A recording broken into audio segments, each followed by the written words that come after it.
आज्ञा आपण मैंने केवे स्वप्न भी भाभी नथिबे कि एमिति भी हेई पारे आज्ञा हाँ एमिति भी हेई पारे कहीं ना जो पिला माने बीटेक रे एडमिशन करिया पई चाहूचंती एससी आ एसटी कैटेगरी पिला मानको पई सेही मानको पई बहुत बढ़िया कथाटे मु कहबी कहीं ना आपण समस्त जानिछंती कि आपण माने चाहिले +2 परे आपण माने बीटेक रे एडमिशन करि परिबे जदी आपण +2 साइंस करिसंती आ फिजिक्स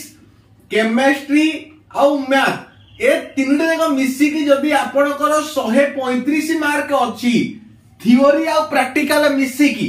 टोटल ऊपर थियोरी प्लस प्रैक्टिकल जहां भी आपणकर अछि सब मिसिकी जदी 135 मार्क अछि आउट ऑफ 300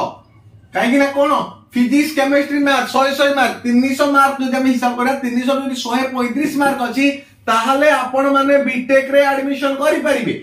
आउ जदी आपण माने डिप्लोमा रे एडमिशन करिसंती डिप्लोमा परे आपण लैटरल बीटेक रे एडमिशन करि परिबे तो लैटरल बीटेक रे एडमिशन करिया पई वर्तमान आपण ओजेई रो एग्जाम देबे आउ जदी आपण माने रेगुलर बीटेक करिवे ताहाले आपण माने वर्तमान जो ओजेई बाहरिति सेटा देई परिबे नहीं ता पई गोटे स्पेशल ओजेई बाहरिबो सेही स्पेशल ओजेई आपण माने अपियर करिवे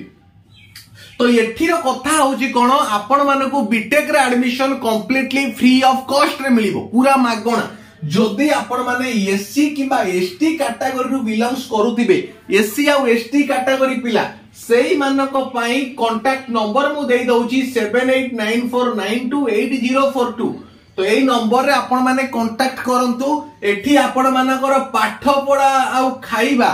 रहिबा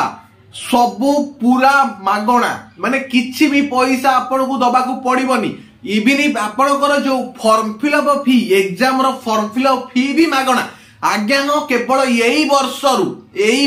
ए कथाटी आसी पूर्व वर्ष रे नथिला केवल 2025 रे जो पिला माने एडमिशन करिवे एससी आ एसटी कैटेगरी पिला कोउति रे एडमिशन करिवे बीटेक रे एडमिशन करिवे जदि एससी आ एसटी पिला बीटेक रे एडमिशन करूचंती सेमानकर पाठ पढा सेमानकर रहिबा सेमानकर हॉस्टल ले खाइबा जो 3 टाइम खाइबा को दिया जीवो खाइबा पाठ पढा रहिबा फॉर्म फिलअप सबु मागणा पूरा मागणा ऑल फ्री माने किछि भी सेमानकु पैसा दबा को पड़िबनी बीटेक रे एडमिशन करिया पई जो माने एससी आ एसटी कैटेगरी पिला माने रहिले जनरल ओबीसी पिला मानकर पैसा बहुत कम रहिबो काहे ना जनरल ओबीसी पिला मानकर पैसा कम रहउची केना एससी एसटी पिला कर स्कॉलरशिप आसी जाउची तो एटा होची तमन पई गोटे बहुत बड़ इंफॉर्मेशन तो वीडियो को शेयर करो चैनल को सब्सक्राइब करो।